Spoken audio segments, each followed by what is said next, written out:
Welcome, everyone, for another episode of the Based on a True Story. My name is Matthew Baxter. I'm Karen Stolzner. And I'm Blake Smith.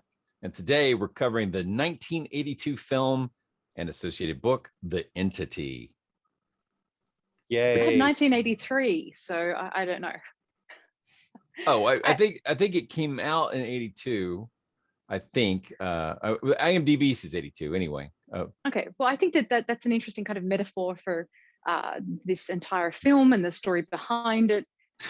That facts and dates and names and things seem to change. So, and let's kick this off with a great big old trigger warning, because let's do. This movie could not be made today. It could not. It could hardly be enjoyed today. It can hardly be watched today. Yes. It's a thing. It's a thing. But it deals with a lot of really, we talk about a lot of things, murder and all that sort of stuff, and death and horror and ghosts and people being chopped up and eaten. But this is a movie largely about sexual assault, and that's I guess the nicest way to put it. So it is, and I think that the producer and the director said at some point, "Oh, this is not a horror. This is a suspense or a thriller film." But I think it's certainly got aspects of horror to it. It was horrible in that sense. I mean, it was very triggering to watch in this day and age. It was. It was difficult to get through a lot of those scenes, and like I had to break it up. I literally, I just so did we. Yeah, I broke it up to like 3 sessions, and I can't. This would be a terrible date movie.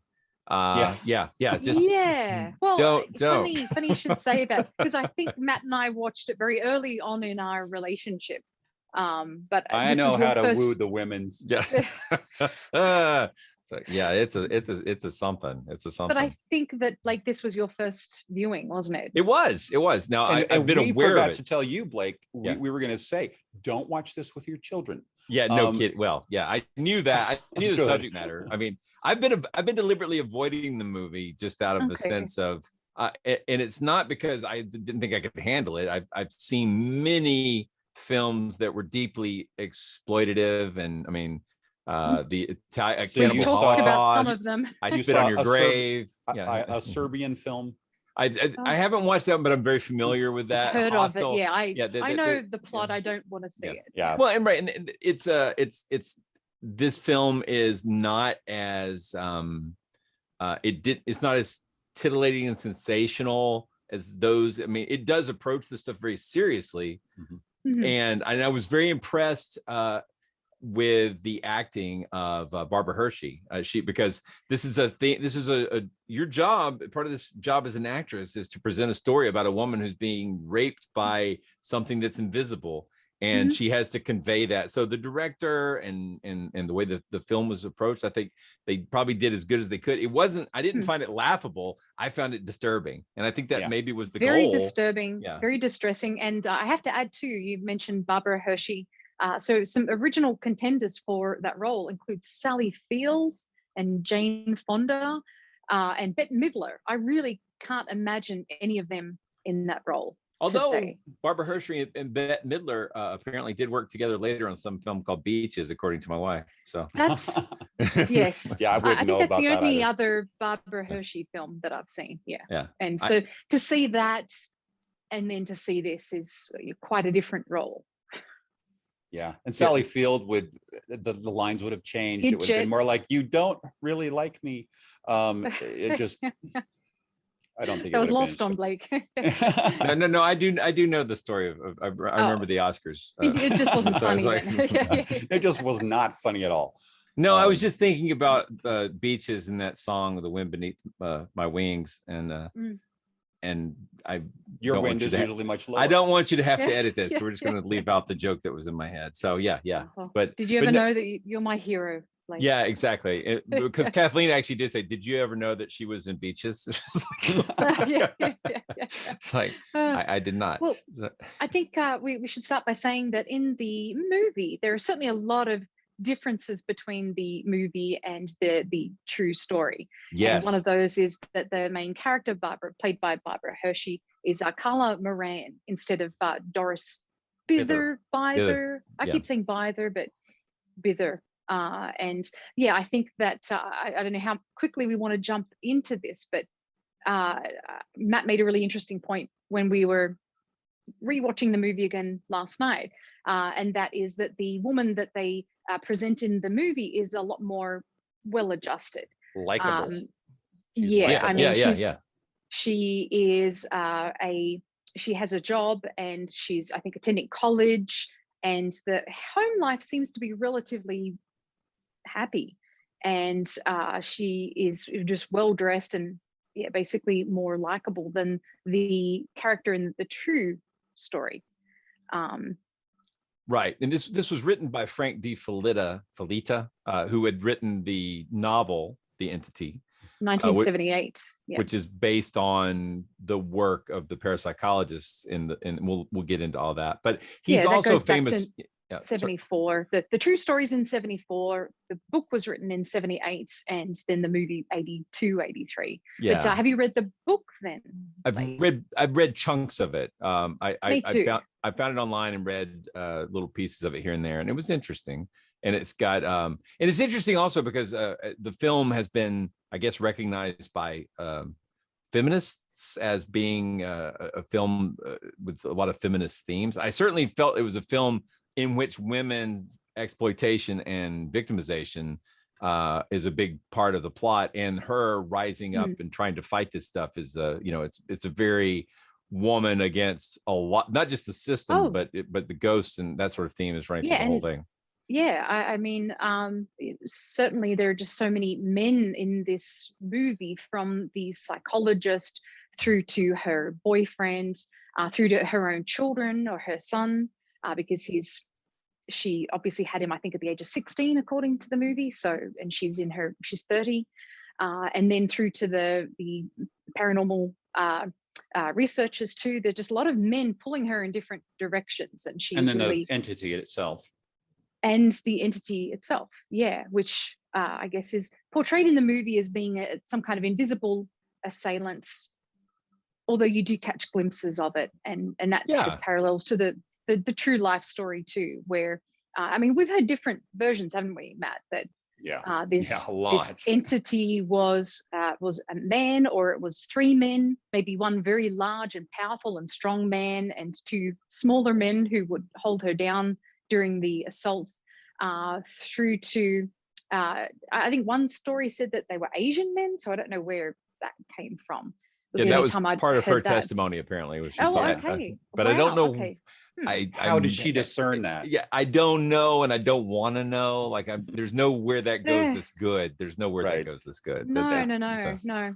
But it is interesting that for her to discern that, it seems like throughout, I think that's one of the paranormal elements of the movie, that she does give descriptions, and she seems to be able to determine when this thing is going to appear and what it's going to do. So there is some kind of almost like a psychic ability that she has at times.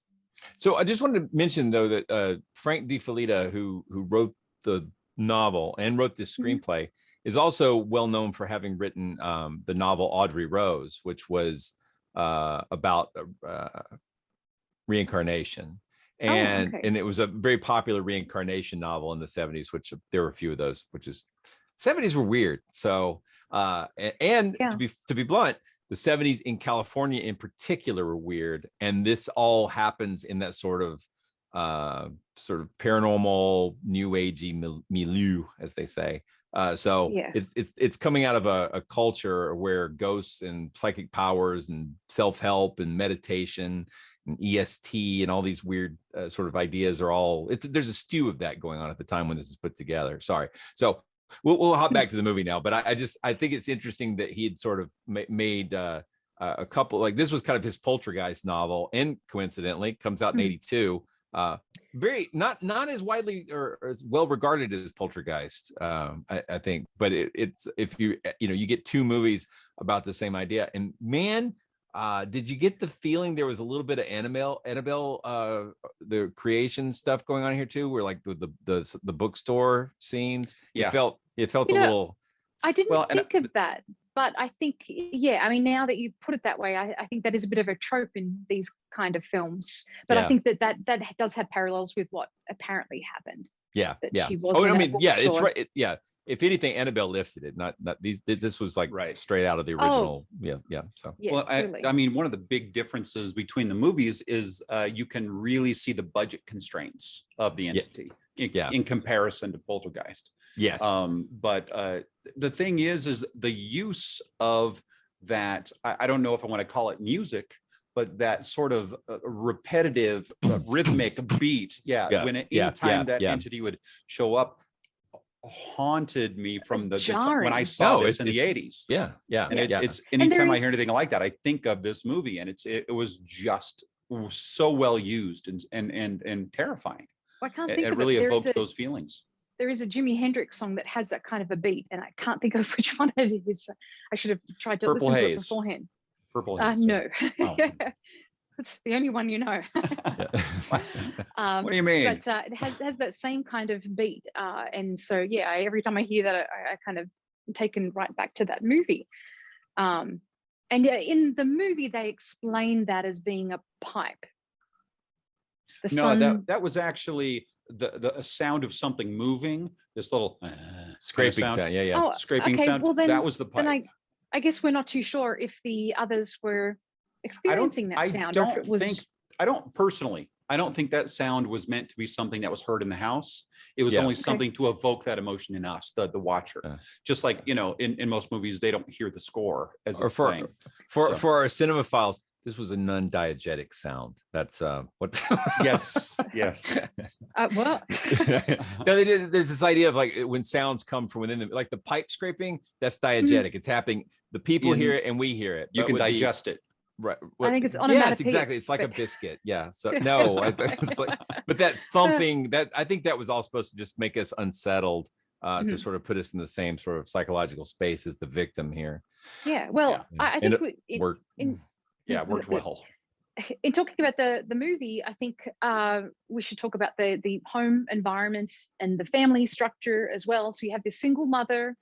And later on, they do talk about the background behind I think there were two fathers for the three children.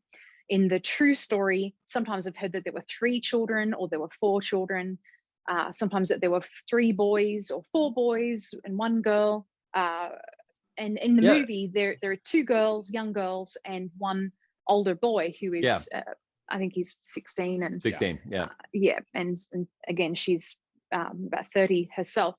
But I think that the relationship that they seem to have is a good one in the movie, at least to begin with.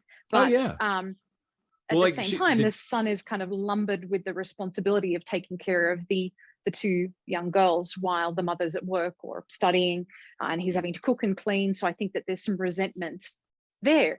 Yeah, he just wants to be a teenager. And he's having to take care of the 2 girls. He's basically being the father, right? And he's being the adult in a lot of this movie. Mm-hmm. Yeah. Oh, he really is. Yeah. And I think he's kind of her connection to normality too, which is something that the psychiatrist keeps referring to, that she needs to have someone to keep her grounded in this, whether it's her boyfriend or I don't know, maybe him.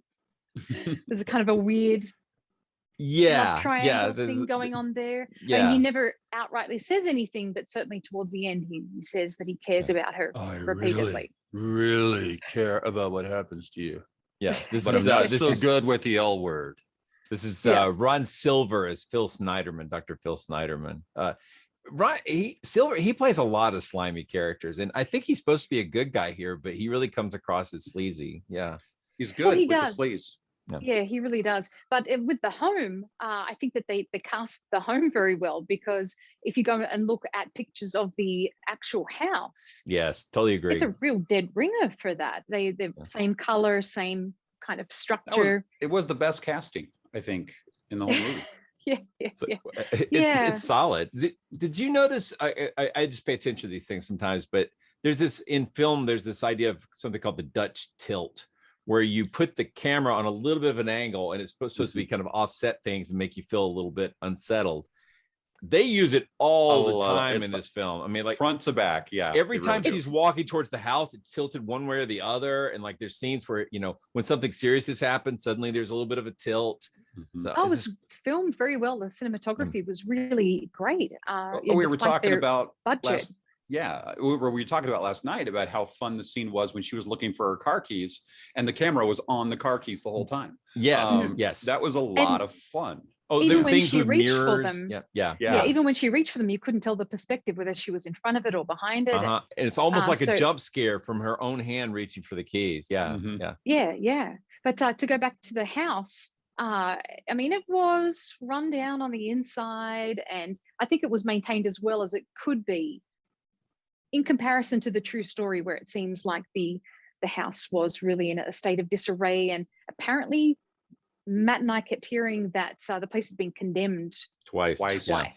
Yeah, so I don't know if that's true or not. And I guess we'll get into this a bit later too, about the history of the place. Go ahead, Karen, I'm sorry. No, I was really just kind of wanting to describe the house, but done. Well, one of the things that I noticed about the movie was right out of the gate, she is assaulted. It's, I mean, they're showing, oh, here I am at work, and here I am in my night classes, and here I am kind of, now, son, you need to do things right. Oh, I love you. And then that's all happy. And then boom. Well, literally boom, boom, boom. Yeah.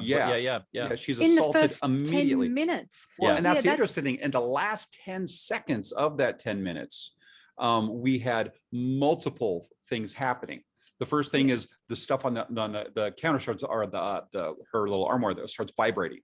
And then immediately she smells something bad, and immediately she's cold. And it was just like boom, boom, boom. I mean, it was just so rapid fire. All that happened within the space of 10 seconds. Yeah. And it was like, wow, they are not messing around with this movie. No. They are shoving it down your throat immediately just to show you how harsh this is. And there were a lot of those scenes too throughout the movie. I think at least we counted maybe about 6 scenes. So you really just couldn't. Of the assault, yeah. Yes, so you couldn't really rest at any points throughout the movie. It was just, it kept you in this constant state of fear. It constantly disoriented and anxious. And there's the thing that happens in a lot of sort of haunted house movies where you're like, wait a minute, why don't they leave? Right. And really early in the film, they also show you that she can't run away from this. It's with her everywhere she goes. Yeah. And I thought that's from a storytelling perspective, that's powerful. That's a clever bit of way to keep you, like, at least there's a reason why they're staying, Well, yeah. And then the order in which they were placing things was very well thought out. Yeah. Well, she did attempt to leave in the movie after that first incident and went and stayed with a friend. And the friend's husband or partner wasn't very happy about that, and tried to boot them out the next morning. And then she came to stay with them, which I thought was strange. I mean, I thought here she is. Yeah. Her friend and her friend's husband are extremely dysfunctional, and he comes across as like one of the larger a-holes in horror cinema, I think. She seems to have a southern accent, and she does. has southern hospitality going. When he said that, I'm going to go in there and set her straight, and then boom, they're out the door. They're out the door before he can do such a thing. But we don't even see him. He's just his voice. Disembodied voice. Speaking of disembodied voices, the only time the entity speaks, he graces us with the C word, but it's I want to know who that voice was, because it sounded like Clancy Brown from Highlander. It did a bit, like, welcome home. It was just sounded like Kurgan from Highlander, the way he said it and everything. So I was wondering who voiced that, because I actually did not take the time to go look. So in the comments, somebody let me know who voiced that. But she does attempt to leave, and so I did think it was strange that the friend came back and then stayed with her, at this place after she's been assaulted. And in real life too, she does. I don't think she attempts to leave at first. I think the paranormal researchers that she works with do try to convince her to leave, and she finally does and moves into another house that's in California. And have we said that this is in Culver City? Yes. Well, California? We haven't, but it is. No. And we're kind of mixing between reality and the movie, but which I think is kind of probably the best approach with this particular film. So she does move somewhere else, and the phenomena follows her. So it's said that it's attached to her, and then she eventually moves to Texas and just kind of disappears. And it's said that the phenomena the activity decreases in severity and the incidents over time. But I suppose we should talk about just some of the phenomena anyway that happens in the movie. And as Matt said, you really do get exposed to that just in the first 10 minutes. It's very full on. And then I guess it really comes into play a lot more when she meets the paranormal investigators. And at first they come across as skeptical, don't they? Well, they were not just skeptical, they were mocking. And they really were. I made that comment last night to Karen. I was like, anytime somebody comes to you with some sort of phenomenon, the first thing you think is, I am the person that needs to make her feel better. You know, so you're going to listen and you're going to go, you're not going to, you can ask some questions and things like that, but you have to really think about putting somebody off immediately when you want to be able to go and investigate this. We really, especially during this time in history, there weren't very many claims coming in. As soon as reality TV started up with it, suddenly there's claims like crazy and everybody wants to get on TV. So everybody's saying, yeah, my house is haunted, me. But back then, it was not such a big deal. So if these researchers had somebody come to them, they were going to treat her well. And with kid gloves. And in the movie, they were like a tremor, maybe, I mean, it was just, they were so sarcastic and snarky, and until an actual tremor seemed to hit the house and scare the wits out of them. And they become eyewitnesses. But I think that there's some validity to that as an explanation. I mean, obviously not in the film, it's fictional, but in real life, in terms of possible natural explanations for that particular aspect of what was going on in the house, with some paranormal, some poltergeist activity that was taking place in the house, with objects falling over and cupboards opening and closing. And at one point, a frying pan flew across the room. Took a ballistic arc, according to Barry Taft. No evidence of that, but certainly a lot of the things with things falling over and the damage in the house too. But they said the place was not only a pigsty, but in bad structural shape. So if you consider a tremor, which happens daily in California. Hundreds every day. They're all the time. If you've got a house that has bad structure in the first place, those tremors might feel a little more drastic than a house that's actually built for that kind of, natural occurrence. So I wonder, the house is still around today. It is painted. It looks I have different. some photos. In fact, I was going to go through just a couple of photos here and discuss they may have reinforced the structure or something like that nowadays, but it is interesting that it's still around. It is. It's very interesting. Now, what I want to talk about here really quickly, let's go here. Now, can you guys see that okay? No, it's not showing up the way I want it to. Let me try one more time. Here we go. Okay, are you guys able to see that okay? Yeah. Okay. Yeah. So now when you do a search for the entity online, this is one of the photos that comes up often. And it's like this is a claim of one of the photos they took. Well, it's not. This is a classic ghost photo back in the more spiritualism days. One of the real giveaways on it is look how high the ceiling is, and the chandelier up there, and the molding going around the room at the top there. Now, if you were to look at the house, those ceilings aren't high. No, and the interior shots not going to have very low. Yeah, that crown molding and all that is not going to happen. So, but this is the house, and as you can see, it's now we've got a nice stucco finish on it and everything else that it didn't have at the time. It's different again now. I think it's painted red and brown, or you've got a picture. Yeah, it's right there. They're not red and orange and gray. There we go. But this is the house. It was tiny, and in the movie they portrayed so many people in this house. And the stories are, that there were 40 some people in the house. You couldn't fit 40 people in this house. It just well, what if they were clowns? Oh. That's and they a good were. point. They kind of were. But the thing is all of the photos that we see only have maybe 4 or 5 people in. That's true. At the most. So there's a lot of stuff we don't really know about this. Now, when we talk about classic ghost photos, we have like this one. What was this? Brown The lady. Brown lady. Yeah. Sure. Well, these are easy to make. I mean, here's one where Karen plays the brown lady. Oh, yes. Yep. As we're going downstairs. So you can see that you did not need Photoshop to make ghost photos then.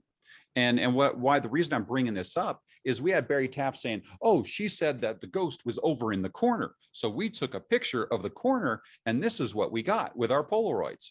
And then she said, oh, it's in front of my face. Look, it's in front of my face. And we took a picture and this is what we got. And then she said, it's not in front of my face anymore.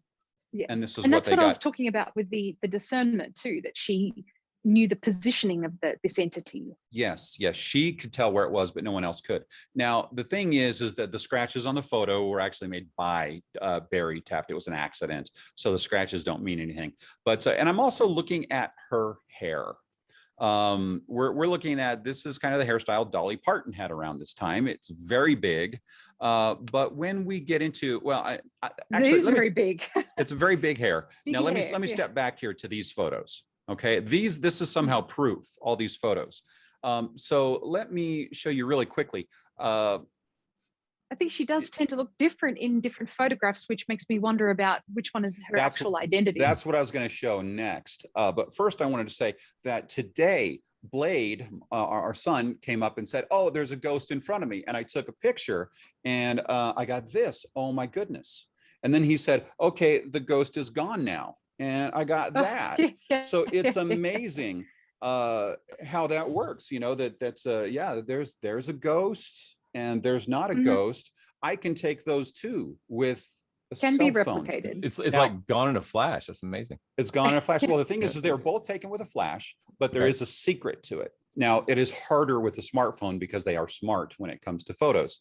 And that is, if you are taking a picture and you hold your hand like this, it reflects the flash back down into the lenses.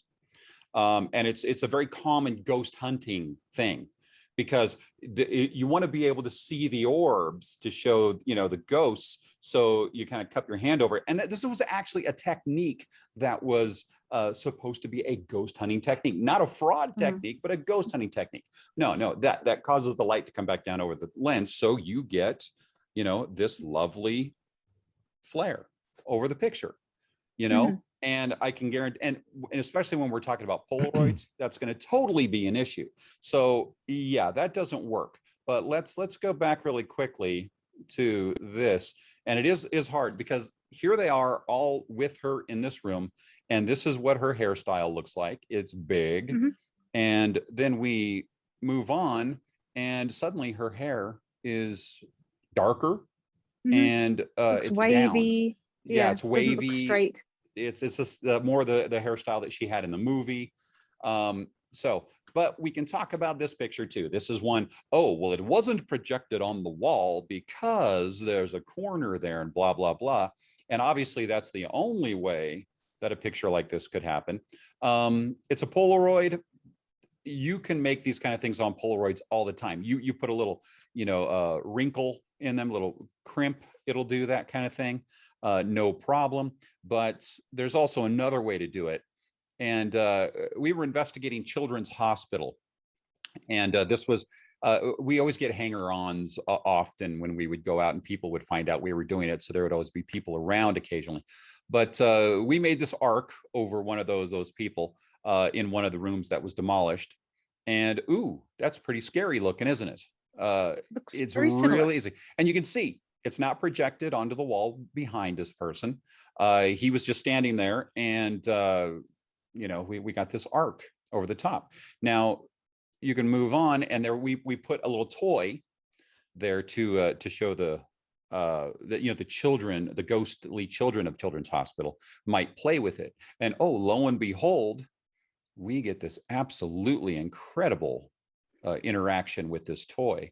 Yeah. So what's going on here? This is all in camera, no Photoshop. It's very easy to do. This is done with a slow shutter and a flashlight. So you can paint in the air with a flashlight and then walk away and then flash, trigger the flash on the camera. And this is what you'll get. You can do a similar thing with a laser pointer and you can, cool. You can say boo in the air. 800 is what I see. Is that different? Yeah. It's I don't have the best ghostly penmanship. I apologize for that. But yeah, that's all done in camera. There's no Photoshop. That is that Boo is existing in mid space, in this photo. It's not up against the wall. And I think that these pictures are better than a lot of the claims that are out there. Absolutely. Now, I don't know if you can see the face that's in the brick. So they had one, I couldn't find it, but they had one where they said that an entity was actually starting to manifest. Yeah, it's not hard to do either, as you can see there. Well, that could even be pareidolia too, if it wasn't that. Yeah. Well, yeah, in this case, that is actually my face. But yeah, it's just not that scary. That's my hand appearing next to the wall. And that's all, like I said, in camera. There's no Photoshop involved. So, and I think if a lot of people by accident created this kind of phenomena, that they would just construe it as being paranormal. Most of the time, people that think they're paranormal investigators don't know how to use a camera in this sense. So they put it on night portrait mode because that makes sense. They're in the dark, that's how they want to have it. They don't realize that slows down the shutter and then it gives a flash at the end. So suddenly you can have all kinds of crazy photos. And these ones that I'm seeing from the entity do not pass muster. I mean, they were confirmed to be real. Well, they're real photos, but not tampered with. No, they weren't tampered with. That's all true, but they're not ghost photos. We don't even know what a ghost photo would look like at this point. So I think that's all really important stuff to talk about. It is. Now, and I think the fact that there can be mundane explanations for a lot of the sort of physical evidence in this case, and is important, but it's also, this is one of those rare cases where, and I don't like to say much about this because I think we tend to approach these cases with a presumption of sincerity, that the people who make claims are sincere people, and that there are people are always like, well, skeptics, you don't believe anything, or you're always debunking, you always like don't take, it's like, well, listen to people's claims. But it is important, if people are living in terribly dysfunctional families and are under all kinds of psychological stress, and if even the investigators admit that every time something was going on, the people were incredibly intoxicated. There was substance abuse and alcohol issues here.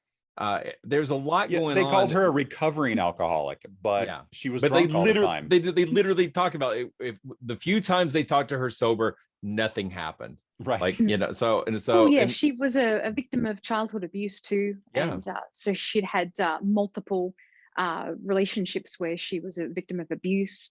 But there were claims with the true story that she'd had some things that had happened to her, some incidents that led to this activity. And one of those was that she'd played with a Ouija board when she was a girl. See, I play with the Ouija board as well. But show off. It doesn't affect me that way. No, but again, that's just part of the narrative for these kinds of stories. But another strange incident was that this older Hispanic lady turned up, I think, just after they'd moved into the house. And she warned them that they needed to get out of the house because the house was evil. And it's just interesting to find out that after the events that took place in the house, no one who's ever lived in the house or owned the house since has ever experienced anything. Now, I do want to say that Blake really, really did a good job of creating a segue for us, Karen, and he didn't even know it. And that was, we actually had an investigation, Karen and I, that we went on that mirrors this so well. Yes, strangely it does. And I think, when would this date back to? I think it was before Blade was born, so maybe about 2013. Yeah, it was 2012, 2013. It was right around that time. And we got a message that this family was in like 911 distress. And Karen was smart enough to go, no, don't go driving up there because you could be met with a shotgun or something. Well, maybe call 911 then. Instead of sending a 911 text, why don't you call 911? So we actually sent the police there first. to make sure everything was okay.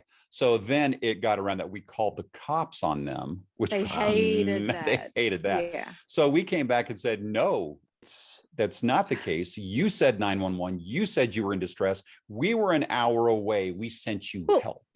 I And think they backed off. I think that's more of a reaction that a skeptic would have, though. I think a paranormal group would, oh, great, let's grab our cameras and equipment and go. Go save the day, because all paranormal investigators just want to be superheroes. That's Yeah. all Or it is. TV So, stars. But Yeah. did the police arrive with smudge sticks and prayers? I don't know what that's like. Just curious. No, they arrived with smirks, not smudge sticks. I think they turned and- up and said, oh, we were told that the people living here are crazy, which yeah, is not. some ghost hunters what called we'd us said. and said, you guys need some help, so it was not good. I mean, the police handled it terribly. They really did. But they're not trained for that. They're not trained for that. Yeah, kind it's of thing, weird. so. It's weird that they're not trained for that. Because it doesn't exist. I don't know. Yeah. But the thing is, we set up a time to go up there when it wasn't a 911 situation, to at least have an interview with them and talk to them about things. Well, I think that they acknowledged in the end, I think they had some other ghost hunting groups come through, and then they acknowledged that what we did was correct based on the information that we had at the time. Right. So yeah, they did invite us back. I think that they'd really gone through a number of groups who either dismissed their claims, or who were too scared by the phenomena that was taking place there. There's kind of a phenomena that happens with reality TV, being such a problem. And that is, a lot of these people are paranormal group tourists, and they will call every paranormal group in town just like a until they kind get, of thing. yeah, they're shopping until they're window shopping until they get one that tells them exactly what they want to hear.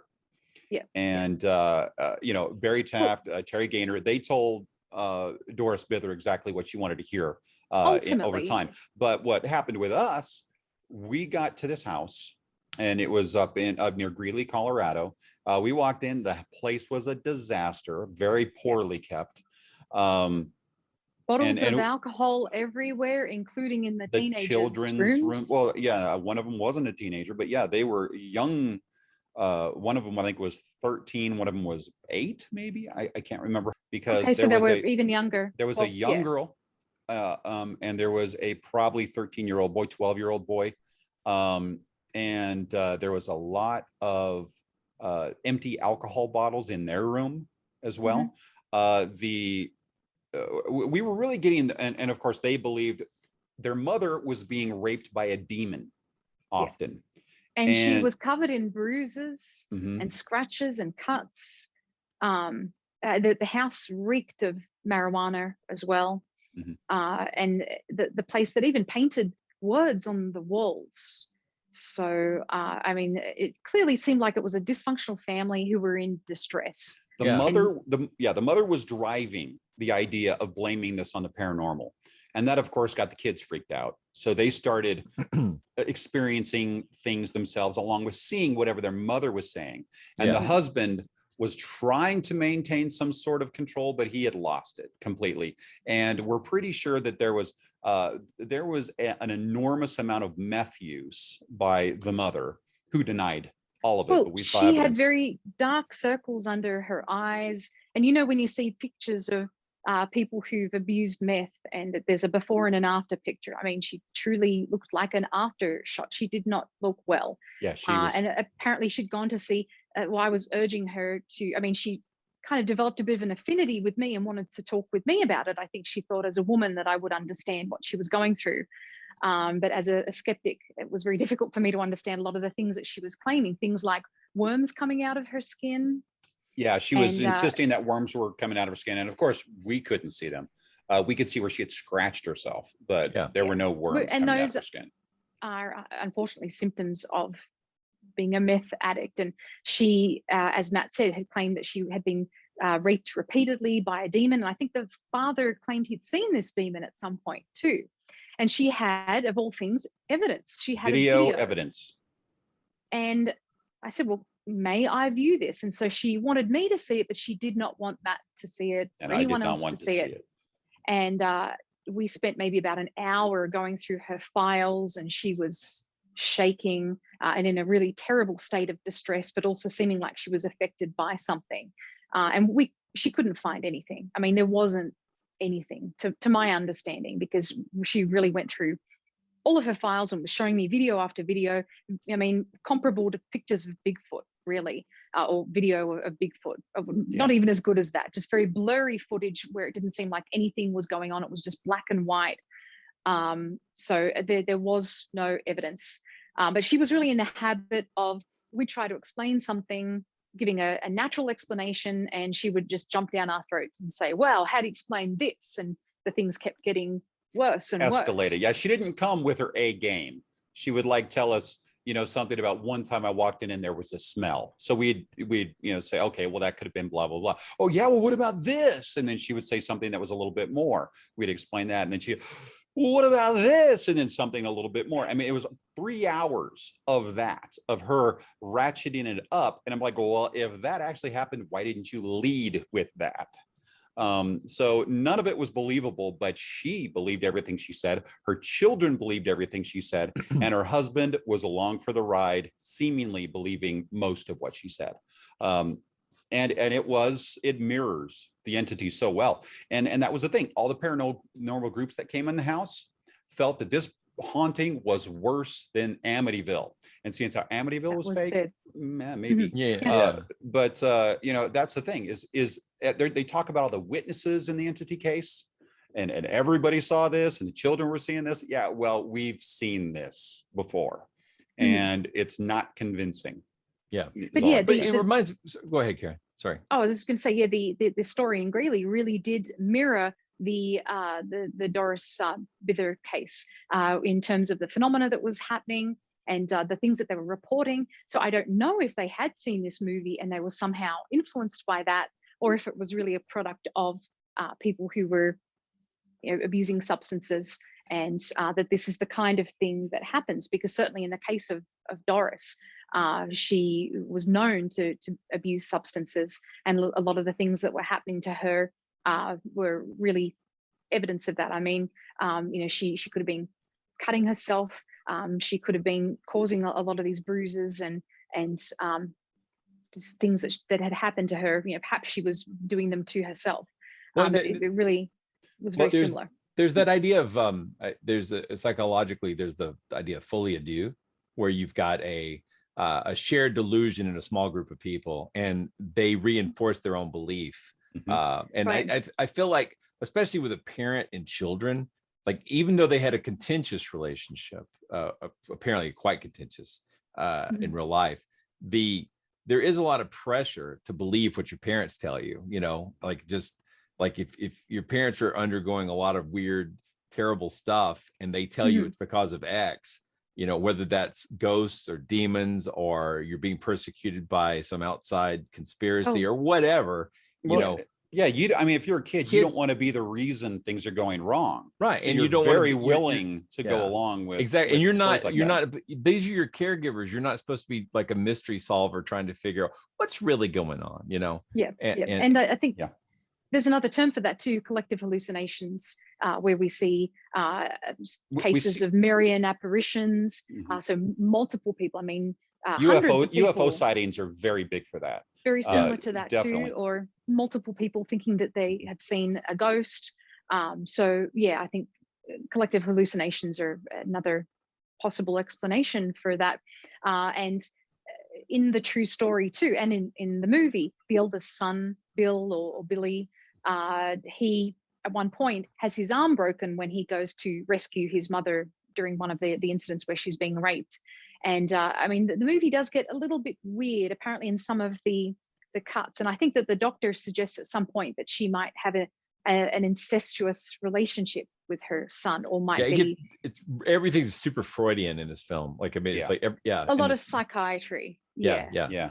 But, you know, I do, just jumping back to the Greeley thing really quickly, I just want to say it's my personal opinion that so much of this was driven by the fact that she was trying to cover up her and even give herself excuses for her meth addiction.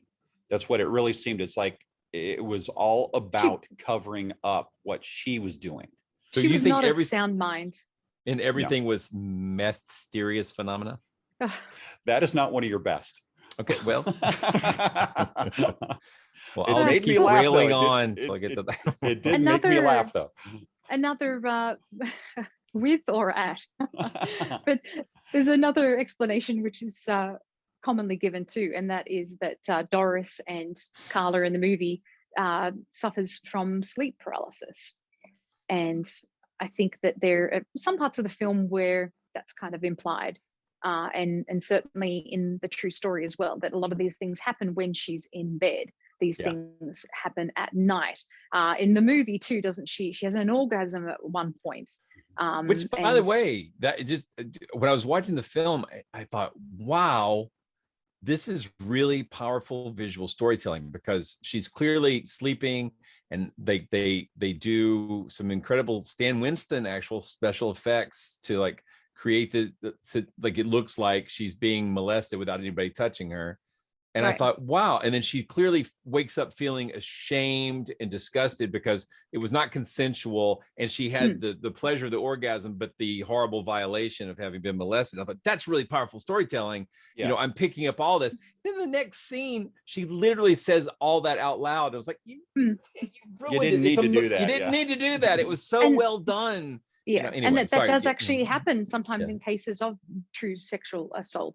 And that's taken as that she was asking for it or she enjoyed it. It's so, and I know it, like that makes it okay. It makes it so shameful. Like for the people who experience it, it feels so terrible to have to deal with the violation and more so. Yeah. So and the natural reaction. But I do want to add too, and this is something that I think makes me feel a little bit better about those scenes, because they are distressing, but to find out that body doubles were used and mannequins were used, and I think the one in that scene towards the end that the boyfriend witnesses when he comes back home, they used a mannequin then, and apparently that cost about $65,000 for them to make. So that must have been a big chunk of the budget going towards that. That's that Stan Winston magic. I think that's where you see the impressions on her breasts and like she's being touched behind the scenes. Frightening.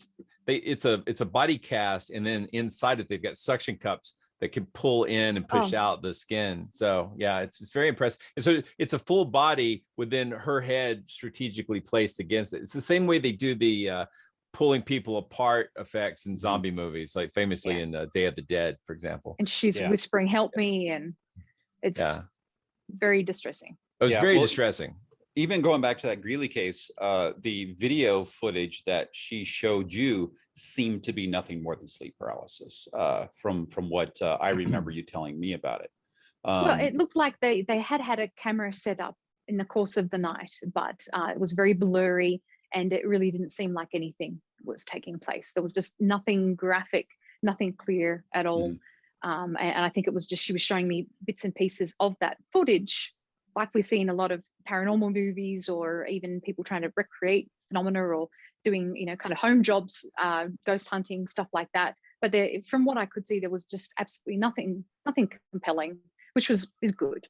Well, I thought there's a scene in the movie when Dr. Snyderman confronts her and basically says, look, what you're experiencing has happened throughout history. People have been assaulted by what they think are paranormal entities. And he pulls out this notebook, and it's got all these clippings of like medieval stuff and monsters. And I thought it's so funny because that's such a low budget way to do what they would typically do with like a mocked up book.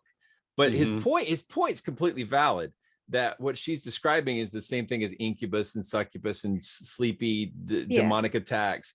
And those are real things that people experience as supernatural, but are caused by sleep paralysis. And so if you're listening to this and don't know about that, do look it up. It is something where your body goes, when you go to sleep and are having dreams, you're normally paralyzed. Or you can go back and listen to a Monster Talk episode. Yeah, we've talked about it frequently. A lot. Yeah. I do want to talk about, now I don't want this to get confused. I want to talk about the climax of the movie and not the scene we just talked about.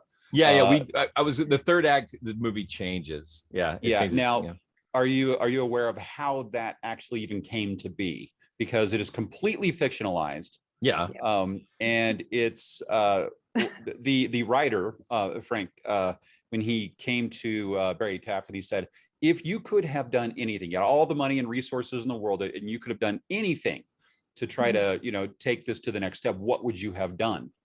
And that was what Barry Taft said, is to, try to build a ghost trap by recreating the house. Isolate the ghost and freeze in a basketball court. Okay. Yeah. No, to treat the woman as a lab rat.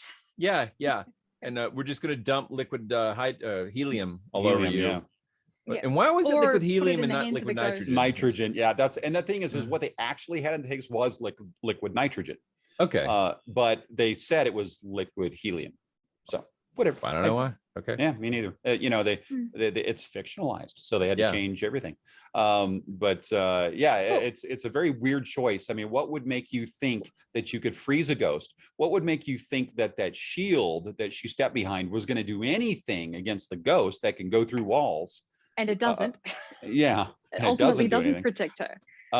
It was just a very bizarre choice. It really was. And then to have the ghost take control of the nozzle, as it were. So yeah. I think it's interesting too, in that in other parts of the movie, and this happened in the real story too, that she would provoke the ghost. So she would yell and abuse the ghost, and either when she thought that its power was waning, she would abuse it, or to try and coax it to appear, to materialize for photographs. And so I thought it was interesting that in that final scene, the climax scene, that she doesn't, it just appears of its own accord, and it's not brought out in any way that I can see. It just turns up. Yeah, on it's cue. like, again, it was just like hanging out. Was it watching? What are they doing over there? Was it fooled? Yeah, Oh, the house is here now. It would seem like it was an intelligent being or entity, and so that it was kind of lured into that and then trapped, which was a little bit reminiscent of Ghostbusters as well. Yeah. Yeah. I mean, that Ghostbusters was 1984, I think. So, but just it was after that. It was the same time as Poltergeist is being made, but the budgetary differences between the two films is stunning. But still, what really got me is like, well, first of all, it'd be really cool if Parapsychology had those kind of budgets, but usually they were like not even real departments. They were just like kind of adjacent clubs. To the psychology. It was like a club after class, kind of thing. Yeah. Oh yeah, but I think it was interesting because in the movie they said, "Oh, we're part of psychology." Yeah. Which department? Oh, parapsychology. Which kind of sub department. Yeah. And I did think it was interesting too the way that the film ends, where the psychiatrist, who I think is the head of the departments, and he's the mentor of is it Dr. Schneiderman? Yeah. And that he witnesses everything, as does the other psychiatrist, and that he basically poo-poos it in the end. It's it could have been lots of different things. I don't know what I saw. Still, yeah, and she's like, "You son of a bitch." Yeah. And it's just, it's like that damn evil skeptic. In the end, ruins everything.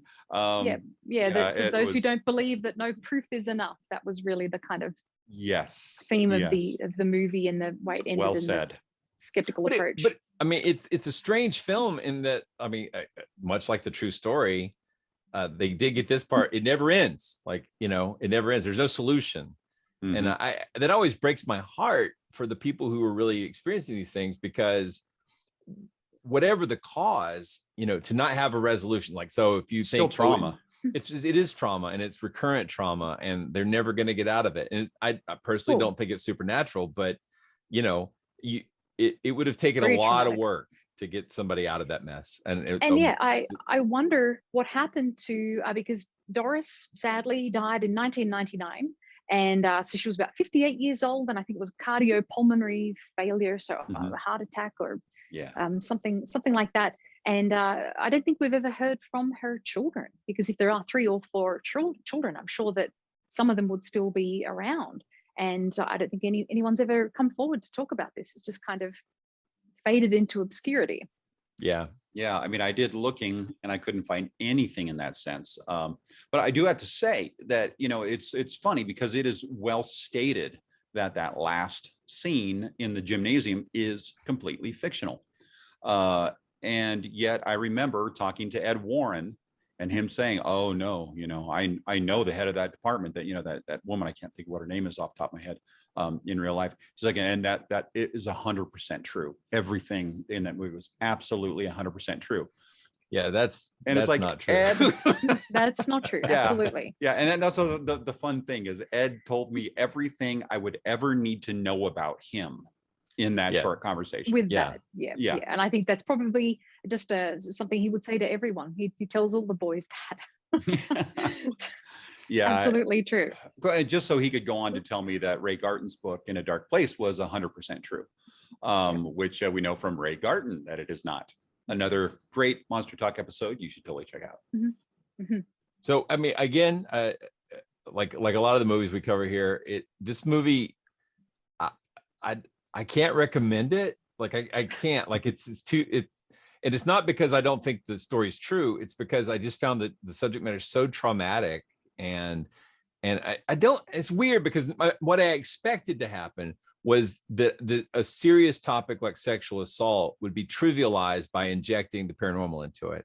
And what I found instead was, no, it's still terrible, and they don't trivialize it, but in a way, it's still kind of worse because the real root causes for all the stuff going on are never dealt with, except through the proxy of the paranormal, and it doesn't solve anything even in the story. Like it's like this poor. It's a terrible situation. I felt bad for the kids. She's exploited and she's objectified throughout, and there really is no kind of resolution. And it seems like that draws parallels again to the true story that she kept moving on, and this phenomena apparently followed her because I think it was her. Did you know? Well, I think so too. Exactly. What's the common element? That lady. And not because I think she's the center of a haunting or demonic attack or ghost or whatever, but because she's got serious mental health issues, substance abuse problems, troubled and abused. So did you notice though in the film, I thought this was a strange choice. Okay, so in real life we know she was alcoholic, drug using person with many problems, legitimate, and I'm not excusing it, I'm just saying she had serious issues that need to be dealt with. But in the film, she never drinks, and there's ashtrays all over the house. Oh, she does at one point when her boyfriend comes home. Oh, the wine that she tries to. Bottle of wine. Oh no, I'm not going to drink tonight. He's like, you have to. It's my homecoming. That's right. But there's ashtrays everywhere, and she never smokes. Like there's ashtrays by the bed. There's like other people are smoking, and oh my God, the scene where the doctors are all talking about her case, and like the room's literally filled with smoke. I was like, no, that's the 80s as well. Oh, no, she did smoke once in the movie, and that was in the hospital. Oh, was she smoking there with everybody else? Well, it was early on in the hospital. She was smoking, and that was it though. Yeah, they really kind of kept that out. But in these movies in this era, they always seem to make sure that the doctors and in hospitals there's plenty of smoking because it was cool and it was glamorous. I mean, it was a manly thing to do. Well, you know Graham Chapman from Monty Python. I do. He actually had a degree in medicine. He'd gone to I think it was Cambridge, and he said that he started smoking a pipe originally because he didn't want to be called upon in class to answer questions, and he wanted to look like a doctor, a kind of stereotypical doctor by always having a pipe in his mouth. That's funny. So I think, but when I was growing up, no one in my home smoked, and my mother in particular was very anti-smoking. But we always had ashtrays around the house. I think it was for guests, right? Because people, and in those days, people smoked in airplanes and university halls and just everywhere. There's so much nostalgia for the 80s right now. Like people love the 80s and like, Stranger Things and that kind of stuff. But like you can't really accurately convey just how much cigarettes were part of everything. I mean, it's like everything smelled like cigarettes. When you hop in somebody's car, it smelled like cigarettes. When you go to their house, it smells like cigarettes, So it was pervasive. So that little scene really caught my eye as like, that seems very accurate for the 80s. Totally. So, anyway, that's a weird way to end the show. But one of the other interesting things I want to bring up just before we cut out, and that is all of the psychology aspects, the psychiatry aspects were also fictionalized. She did not see a psychologist at any time.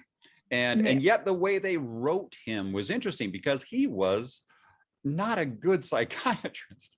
He was like, crossing boundaries, professional and ethical all the time. And the questions he was asking were not well done. I mean, he was not a good psychiatrist. So it was very interesting. Now, of course, we like him in the movie because he's so passionate about saving her, but it was all inappropriate.